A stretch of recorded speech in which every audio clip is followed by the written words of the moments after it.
Now, our speakers, I remind you, 1 minute for your question, one question, and directed to a precise expert.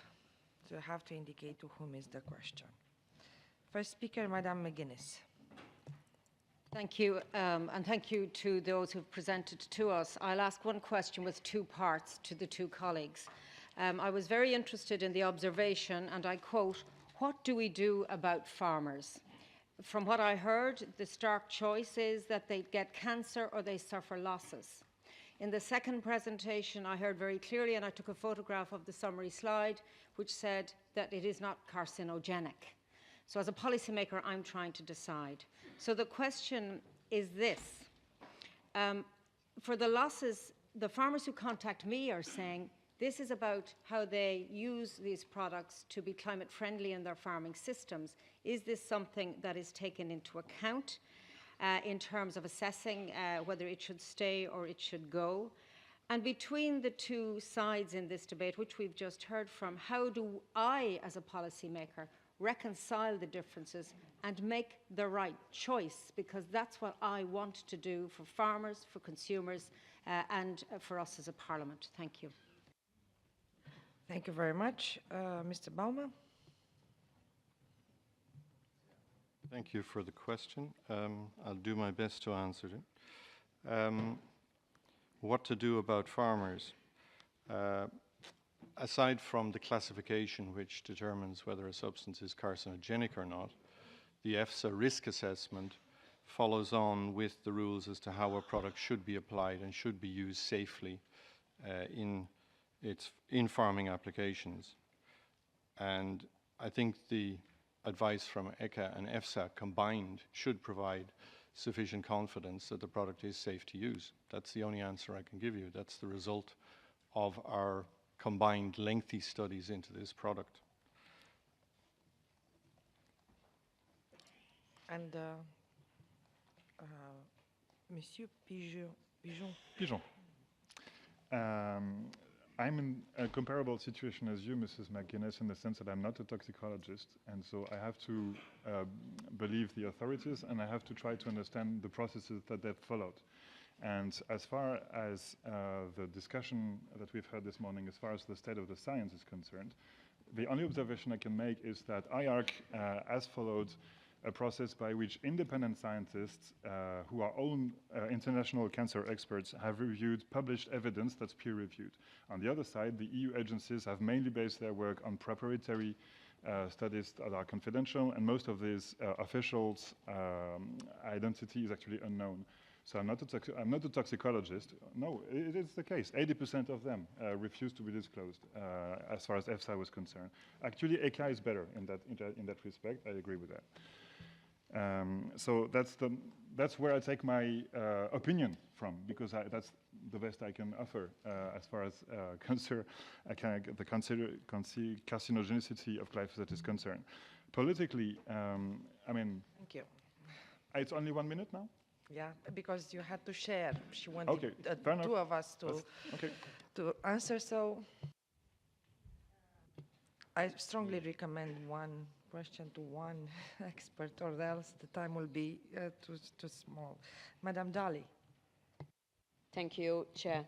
I would like to refer to something that was said earlier as well, because I understand that experts review other experts' decision, but the same experts reviewing their own decisions, with all due respect, is highly questionable and completely unethical. And I'm referring to this because we had an issue of some committee members who served double roles in different committees, ending up reviewing their own previous decisions on glyphosate. Key people involved in the 2002 evaluation, also involved in the current re-evaluation, and overlapping of staff between different regulatory and expert bodies, in my opinion, means that independent scrutiny of the decision is completely lacking.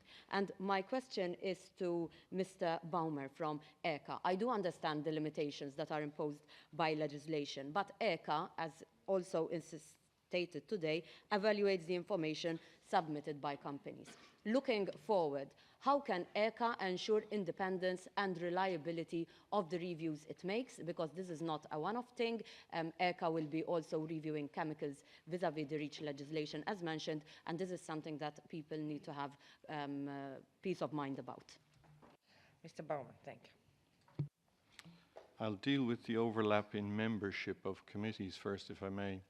As far as I'm aware, there is no overlap between my committee or other ECHA committees and EFSA working groups or panels. At least I'm not aware of any overlap. And if there is, it's not substantial. So essentially, the two agencies work independently in terms of scientific advice. On the question of how we can be sure that interests are appropriately managed, I hope I've demonstrated this morning, to some extent at least, that we give care and attention to who is allowed into our committees and what the level of influence that they have is. My members are primarily from competent authorities, and that provides a certain barrier and a certain, let's say, balance in the system. Because the studies come from industry, because they have an obligation to provide them, we have to allow access to industry, that's clear. We control that access very carefully. We make sure that everybody is accredited properly, and we do not allow them any excess time during our debates. As far as I'm concerned, committee debates are for the members to discuss and decide, and not for the observers. I hope that answers some of your question. Thank you. Madame Gerling. Thank you, Chair. My question is to Martin Pigeon. Both in your presentation and indeed on the reading I've done on your website, I note that you question the integrity of EFSA, you question the findings of other organisations, the UN's joint meeting on pesticide residues, the UN Food and Agriculture Organization, the US Environmental Protection Agency, all of whom are questioned, and they have all concluded that glyphosate is likely not carcinogenic. Instead, you rely heavily on the IARC study. However, you never once mentioned that this study is itself contested on the basis of information being withheld from and by scientists who were key figures in the decision-making process. With regard to your allegations that EFSA has allowed industry to edit its evaluation, I would point out yet again that under Regulation 844/2012, Article 13, they are required to check any conclusions for redactions 2 weeks before publication. They're not doing anything sinister, they're following the rules. So how can you simultaneously accuse an organisation of lying, as in your article, did EFSA lie to the press on its glyphosate assessment dated the 30th of June 2017, when you yourself are omitting critical information about the study you base your claims of glyphosate's carcinogenic properties upon? In short, why should we listen to you? At this stage, we listen for 2 minutes. No, I didn't expect any less from you, Mrs. Gerling, so thank you for this question. And let me answer to you. First of all, about the allegations regarding the fact that the members of the IARC working group would have withheld information. This is misleading, and as far as I'm aware, it is false and has been proven wrong. About the fact that the question as to, you refer to the, you're referring to the question that we are asking in our piece. Would have EFSA lied indeed about the, I mean, you really talk about many things at the same time. So I will answer to 2 points mainly that you've addressed. One is about the issue, the question about Jess Rowland's intervention. So in this case, and so I will just repeat what I've said in my presentation, Jess Rowlands participated to a teleconference organized by EFSA in which he provided information that the particularly important study, the Kumar 2001, shouldn't be actually taken into account because rats would have been victims of a particular tumor.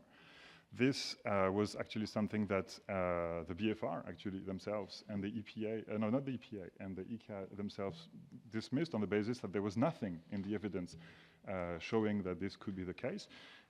So we asked actually EFSA to demonstrate that they had, according to what they said, double-checked the information that Mr. Rollins had said, and the outcome of this access to document request was nothing. They had nothing to show. So that's when you say that you've done something and you find out that actually you don't have anything to demonstrate that you've said what you had done.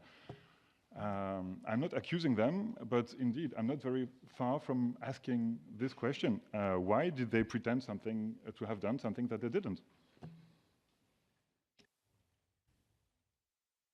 Thank you. Madame Ries.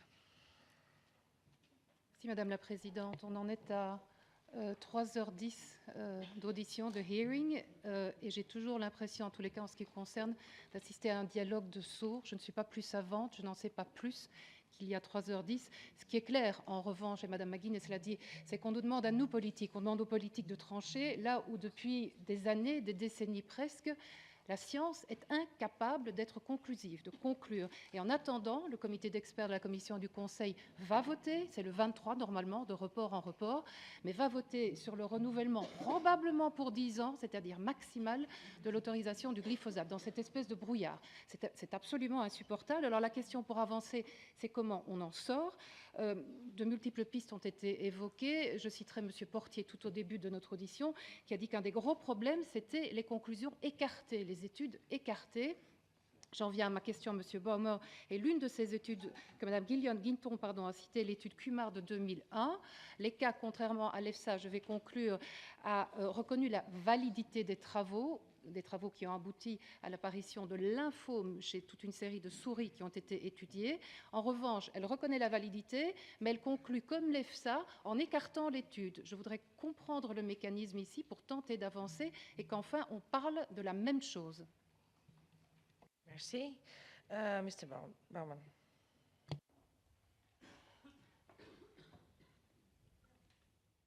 Mr. Bowmer. I'll attempt to answer that. I disagree that science has been inconclusive.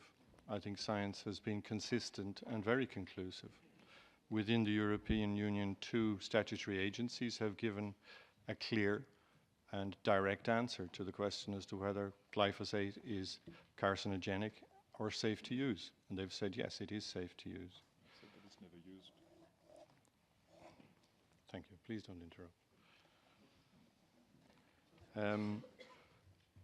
As I showed in my presentation, and Dr. Tarazona as well, we have rules as to how we evaluate, how we prepare dossiers, how we come to our conclusions.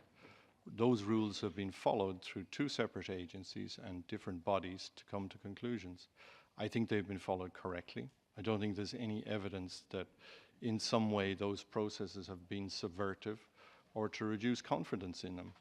I think they've been carried out exactly properly. If I could add, since we published the opinion on glyphosate at ECHA, I think we've probably written more pages in terms of answers to questions about it than the actual opinion itself, which is quite long already. I think at a certain point people just have to accept this is the way we do things in Europe and this is the answer that we have today. Thank you. Thank you. Madame Senra Rodriguez, you're the next speaker. Gracias, Presidenta. Bueno, hemos visto durante toda esta mañana la capacidad, el poder y el dinero que tienen las grandes corporaciones para influenciar en las decisiones o por lo menos para crear dudas sobre evidencias científicas sólidas. Y mientras tanto, exponer a la población a riesgos innecesarios sobre la salud. Y mi pregunta es para el señor Martin Pigeon.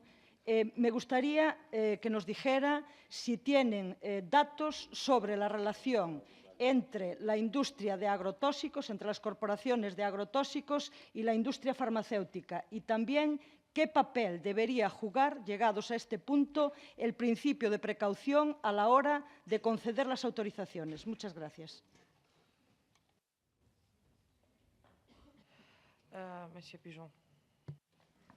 So if I understand your question correctly, this is about the links between the agrochemical industry and the pharmaceutical industry, is that correct? There are a few links, Bayer being a case in point, I mean, because this is one company that has products in the two lines of production. And I'll try to answer your question by the opposite, in the sense that, for me, one political way out of this discussion is to indeed broaden the conversation. And I would use for this my previous work, which was actually on water and water management. And it is the case that the cities of Paris, New York, Munich, and many others are actually subsidizing farmers, right? And have done so for a very long time, actually, from even before organic agriculture even appeared, for not polluting, simply because they've done the math. Because it is cheaper to pay farmers to not pollute than to pay for the cleanup cost of water afterwards. Prevention is cheaper than cure. And unfortunately, there's less money to be made out of it. That's true.